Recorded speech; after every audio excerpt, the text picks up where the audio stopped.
ପୂର୍ବତନ ପ୍ରଧାନମନ୍ତ୍ରୀ ଭାରତରତ୍ନ ଅଟଳ ବିହାରୀ ବାଜପେୟୀଙ୍କ ଜୟନ୍ତୀ ତଥା ସୁଶାସନ ଦିବସ ଅବସରରେ ଭୁବନେଶ୍ୱରଠାରେ ଆୟୋଜିତ ହୋଇଛି ରାଜ୍ୟସ୍ତରୀୟ ସମାରୋହ।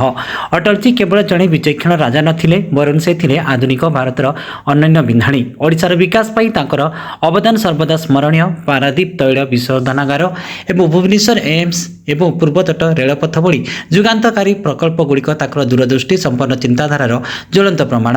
ରାଜନୀତିରେ ନୈତିକତା, ସ୍ୱଚ୍ଛତା ଓ ଆଦର୍ଶର ସେ ଥିଲେ ଜଣେ ମୂର୍ତ୍ତିମନ୍ତ ପ୍ରତୀକ।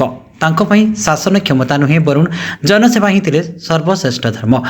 ଅଟଳଜୀଙ୍କ ସୁଶାସନର ମୂଳମନ୍ତ୍ରକୁ ପାଥେୟ କରି ଆମ ସରକାର ଓଡ଼ିଶାରେ 4.5 କୋଟି ଜନସାଧାରଣଙ୍କ ସର୍ବାଙ୍ଗୀନ ବିକାଶ ପାଇଁ ସଂକଳ୍ପବଦ୍ଧ ଭାବେ କାର୍ଯ୍ୟ କରୁଛନ୍ତି। ଦୁର୍ନୀତିମୁକ୍ତ, ପାରଦର୍ଶୀ ଏବଂ ଜନକେନ୍ଦ୍ରିକ ପ୍ରଶାସନ ପ୍ରଦାନ ସହ ସାଧାରଣ ଲୋକଙ୍କ ଅଭିଯୋଗକୁ ସର୍ବୋଚ୍ଚ ପ୍ରାଥମିକତା ଦେବା ଆମର ପ୍ରମୁଖ ଲକ୍ଷ୍ୟ। ଅଟଳଜୀଙ୍କ ଆଦର୍ଶ ଓ ମାନ୍ୟବର ପ୍ରଧାନମନ୍ତ୍ରୀ ଶ୍ରୀ ନରେନ୍ଦ୍ର ମୋଦିଙ୍କ ନିଦର୍ଶନରେ ଓଡ଼ିଶା ଆଜି ସଂସ୍କାର ଓ ସମୃଦ୍ଧିର ଏକ ନୂତନ ଅଧ୍ୟାୟ ଆରମ୍ଭ କରିଛି। ଅଟଳଜୀଙ୍କ ଜନ୍ମ ଜୟନ୍ତୀରେ ଆସନ୍ତୁ ଆମେ ସମସ୍ତେ ମିଳିମିଶି ଏକ ସଶକ୍ତ ଓ ବିକଶିତ ଓଡ଼ିଶା ଗଠନ ନିମନ୍ତେ ପୁନଃ ସଂକଳ୍ପ ଗ୍ରହଣ କରିବା ବୋଲି ଉଦ୍ବୋଧନ ଦେଇଥିଲେ ମୁଖ୍ୟମନ୍ତ୍ରୀ ଶ୍ରୀ ମୋହନ ଚରଣ ମାଝୀ। ଭାରତବର୍ଷର ପୂର୍ବତନ ପ୍ରଧାନମନ୍ତ୍ରୀ ଭାରତ ରତ୍ନ ସ୍ୱର୍ଗତ ଅଟଳ ବିହାରୀ ବାଜପେୟୀଙ୍କର ପବିତ୍ର ଜନ୍ମ ଜୟନ୍ତୀ ତଥା ସୁଶାସନ ଦିବସ ଆଉ ଏ ସୁଶାସନ ଦିବସ ଅବସରରେ ତାଙ୍କର ପୁଣ୍ୟ ସ୍ମୃତିରେ ମୁଁ ତାଙ୍କ ପ୍ରତି ମୋର ଗଭୀର ଶ୍ରଦ୍ଧାଞ୍ଜଳି ଜ୍ଞାପନ କରୁଅଛି। ଆଧୁନିକ ଭାରତର ରାଜନୈତିକ ଇତିହାସ ଏ ବାବଦରେ ଯେବେ ବି ଆଲୋଚନା ହୁଏ ବା ଭବିଷ୍ୟତରେ ମଧ୍ୟ ଯେତେବେଳେ ବି ଆଲୋଚନା ହେବ, ନିଶ୍ଚିତ ଭାବରେ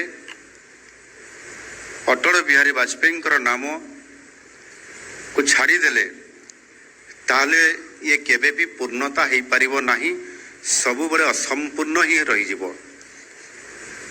ଏଣୁ ଅଟଳ ବିହାରୀ ବାଜପେୟୀ ଜଣେ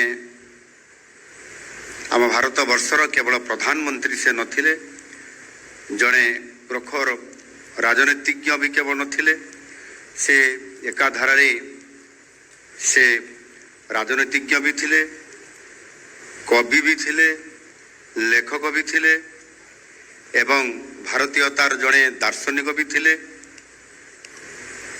ତାଙ୍କର ଯେଉଁ ନୀତି ଆଉ ଆଦର୍ଶ ଯାହା ରାଜନୀତି କ୍ଷେତ୍ରରେ ଆମେ ସମସ୍ତେ ଯେଉଁମାନେ ତାଙ୍କ ବିଷୟରେ କେବେ ବହି ପଢ଼ିଥିବା କିମ୍ବା ତାଙ୍କ ବିଷୟରେ କେବେ ଶୁଣିବା ପାଇଁ ପାଇଥିବା କିମ୍ବା ଜାଣିବା ପାଇଁ ପାଇଥିବା, ନିଶ୍ଚିତ ଭାବରେ ସେ କେତେବେଳେ ବିରୋଧୀ ଦଳରେ ଥିଲେ କିମ୍ବା କେତେବେଳେ ଦେଶର ପ୍ରଧାନମନ୍ତ୍ରୀ ଦାୟିତ୍ୱରେ ଥିଲେ କିମ୍ବା ସରକାରୀ କୌଣସି ବି ଦାୟିତ୍ୱରେ ଥିବା ସମୟରେ ତାଙ୍କର ଦାୟିତ୍ୱକୁ ଏଭଳି ଭାବରେ ସେ ସମ୍ପାଦନ କରୁଥିଲେ, କାର୍ଯ୍ୟକାରୀ କରାଉଥିଲେ, ତାହା କେବଳ ଭାରତବର୍ଷ ନୁହଁ ସାରା ବିଶ୍ୱରେ ଅନନ୍ୟ।